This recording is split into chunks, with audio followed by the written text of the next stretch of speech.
m'appelle Djibril Dia. Actuellement à Air Sénégal SA, j'occupe le poste de responsable maintenance et production. J'ai commencé à Air Sénégal depuis le mois de mars 2018. J'ai commencé ma carrière professionnelle après une formation de 3 ans dans l'ancienne école d'Air Afrique qui formait les techniciens avions. Donc j'ai eu le diplôme de cette école et en plus j'ai eu une licence IASA dont le dernier module je l'ai passé en Allemagne et j'ai aussi une licence FAA que j'ai passée à New York. Donc j'ai commencé à Air Afrique comme mécanicien, donc mécanicien de hangar. Après j'ai fait aussi mécanicien de piste, c'est pour les avions qui sont en mouvement. Revenu au hangar comme chef d'équipe, contremaître, contrôleur, après contrôleur MCC et à la fin d'Air Afrique j'étais à l'engineering, service moteur et APU.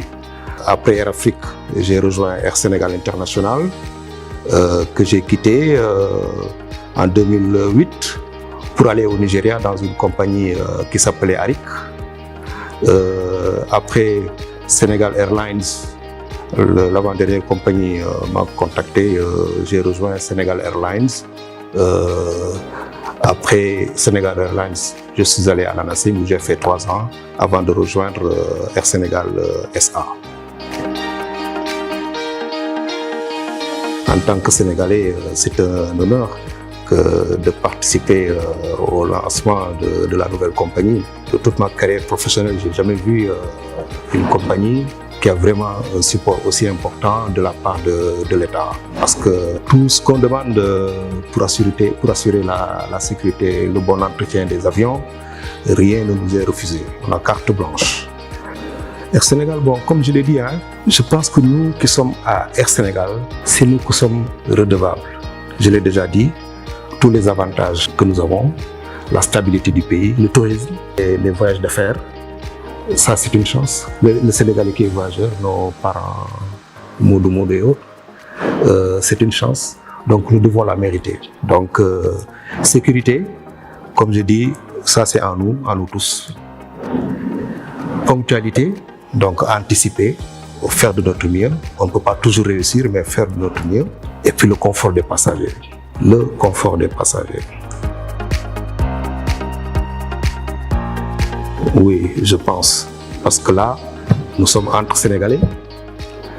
Nous sommes entre Sénégalais. Les Sénégalais, vous les laissez travailler, vous leur donnez ce qu'il faut, ils vont réussir. Ils vont réussir. Bon, c'est vrai que c'est pas facile. Parce que si nous étions en Europe, par exemple, vous êtes en panne, parce qu'une compagnie ne peut pas avoir toutes les pièces. Il n'y a qu'une compagnie au monde qui a toutes les pièces. Parce que si on a toutes les pièces, on fait un nouvel avion. Donc en Europe, vous êtes en panne, vous n'avez pas la pièce. En 1 heure ou bien 2 heures maximum, il y a un avion qui vient d'une autre ville qui vous amène la pièce. Mais nous ici, vous êtes en panne, vous n'avez pas la pièce, il faut commander. Et la plupart du temps, ça vient de l'Europe. Si les avions sont partis le matin, donc c'est fini, vous ne l'aurez que le lendemain, 24 heures après. On essaie d'y remédier, c'est pourquoi on a un stock de pièces excessivement cher. Mais comme je dis, on ne peut pas tout avoir. Bien que, en général, je les trouve très compétents, très sérieux, je les encourage encore à aller de l'avant. Et puis, on doit se dire à chaque instant que nous sommes Sénégalais, nous ne devons pas décevoir nos ancêtres qui se sont sacrifiés pour que nous recouvrions notre dignité. Donc voilà, et la dignité, c'est un éternel combat. Voilà. Donc nous qui sommes dans ces milieux-là, il faut qu'on montre qu'on y arrive.